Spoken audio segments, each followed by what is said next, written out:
History is not just what we remember, it is often what we chose to forget. Welcome to Footnote Files. I'm your host, Sarah A. Morris. Today, we unseal a mystery buried for 300 years. In the archives of the British Admiralty lies a collection known as the Prize Papers, thousands of letters that never reached their destination. It contains 160,000 letters. Most were never opened until now. During the wars of the 18th century, any ship could be a target. Their mail was seized as legal evidence. To prove a ship belonged to an enemy, the court needed every scrap of paper on board. For centuries, they sat in undelivered boxes, footnotes to a conflict that the world had long since moved past. These letters weren't state secrets.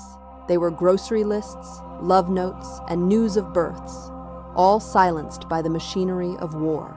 Many of these letters come from the Caribbean. They tell stories of the enslaved, the colonial overseers, and the merchants caught in the crossfire.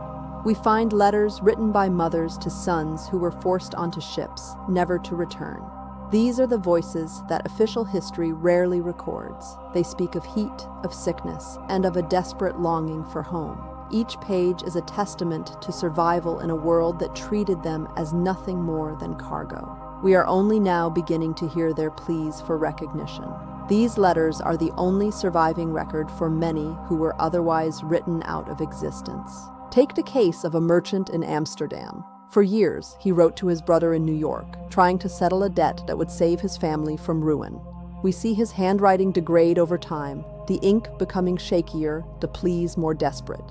He never knew his brother had died 3 months before the first letter was even written.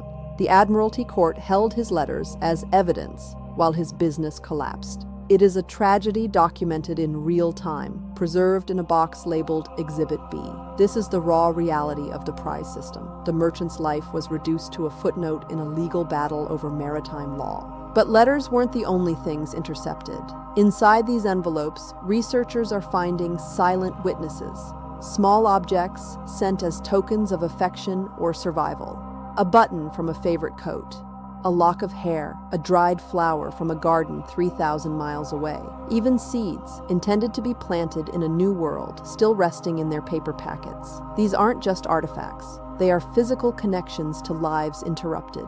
They were meant to be held, to be planted, to be cherished. Instead, they were filed away, their purpose forgotten for centuries. They remind us that these weren't just words on a page. They were parts of a tangible, felt reality. We see the evolution of emotion. In an era where a letter could take months to arrive, every word carried the weight of a lifetime. They wrote of small things, a favorite recipe, the birth of a calf, a toothache. But these small things were the anchors of their lives.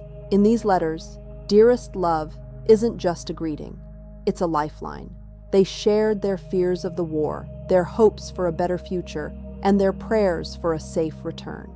These are the raw, unedited emotions of our ancestors, frozen in time by the very wars that separated them. We see the vulnerability of being human in a world that was often indifferent to their suffering. Their words are a bridge across time. Even the most mundane request for a pair of warm socks carries a profound sense of intimacy and care. It is in these details that we truly find the history of our species. We see the vulnerability of being human in a world that was often indifferent to their suffering. Their words are a bridge across time, reminding us of our shared humanity, frozen in time by the very wars that separated them. The prize papers are also a record of state-sponsored censorship. The High Court of Admiralty wasn't just collecting evidence, they were controlling information. Every letter was a potential secret, every word a threat to national security. These documents were never meant to be seen by the public. They were the private property of the state, held in a legal limbo that lasted for generations. The people who wrote them were never informed of their fate. Their silence was enforced by a system that prioritized the prize over the person. These letters are the survivors of a bureaucratic conquest that sought to erase them. Today, a team of international researchers is finally bringing these voices to light. Using advanced digital imaging, they are reading letters that are too fragile to even touch. They are cataloging every name, every location, and every scrap of news. This isn't just data entry, it's a resurrection. We are reclaiming the stories that were stolen 3 centuries ago. We are filling in the blanks of history with the words of those who were never meant to be heard. It is a slow, painstaking process, but every letter opened is a victory for the human story over the silence of time. The footnotes are finally becoming the main text. What do these letters tell us today? They remind us that history is not just a series of dates and battles. It is a collection of individual lives, each as complex and valid as our own.